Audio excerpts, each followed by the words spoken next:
नमस्कार। इन खबर में आपका स्वागत है। कोरोना का तांडव पूरे देश में जारी है। यदि ताज़ा हालात के बारे में बात करें तो अभी तक जो रिपोर्ट मिल रही है उसके मुताबिक संक्रमितों की संख्या 2,17,000 पहुंच गई है, जो 24 घंटे का रिकॉर्ड आया है, और 1185 की डेथ हुई है। इसी क्रम में दिल्ली से खबर आ रही है कि सीबीआई के पूर्व डायरेक्टर रंजीत सिन्हा का कोरोना से निधन हो गया है। कल ही उनकी रिपोर्ट आई थी जिसमें वो कोरोना पॉजिटिव पाए गए थे, एम्स में भर्ती थे, उनका इलाज चल रहा था। 1974 बैच के आईपीएस ऑफिसर, आईटीबीपी के डीजी और सीबीआई के डायरेक्टर रहे थे 2012 से लेकर के 2014 तक।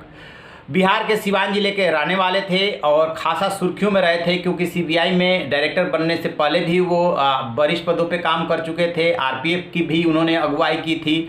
लेकिन जिस मामले को लेकर के सबसे ज़्यादा वो चर्चे में आए थे वो ये कि कोयला घोटाले के आरोपियों को उन्होंने मदद पहुंचाने की कोशिश की थी, ऐसे आरोप लगे थे। मामला सुप्रीम कोर्ट में गया था। सुप्रीम कोर्ट ने सीबीआई जांच का आदेश दिया था। इस मामले में सीबीआई ने उनके खिलाफ एफआईआर दर्ज की थी। लेकिन बतौर आईपीएस अफसर उन्होंने कई संगठनों में, कई संस्थाओं में अपनी सेवाएँ दी थी।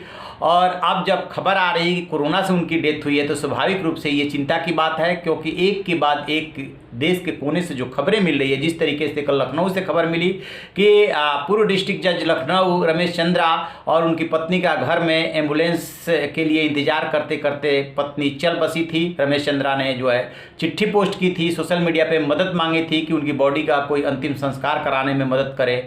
ठीक इसी तरीके से लखनऊ से ही इतिहासकार योगेश प्रवीण एम्बुलेंस के इंतजार में चल बसे थे। इनको तो एम्स में भर्ती कराया गया था और कल ही रिपोर्ट आई थी कि वो कोरोना पॉजिटिव थे। लिहाजा रंजीत सिन्हा का केस अलग है, लेकिन इनकी भी कोरोना से डेथ हुई है।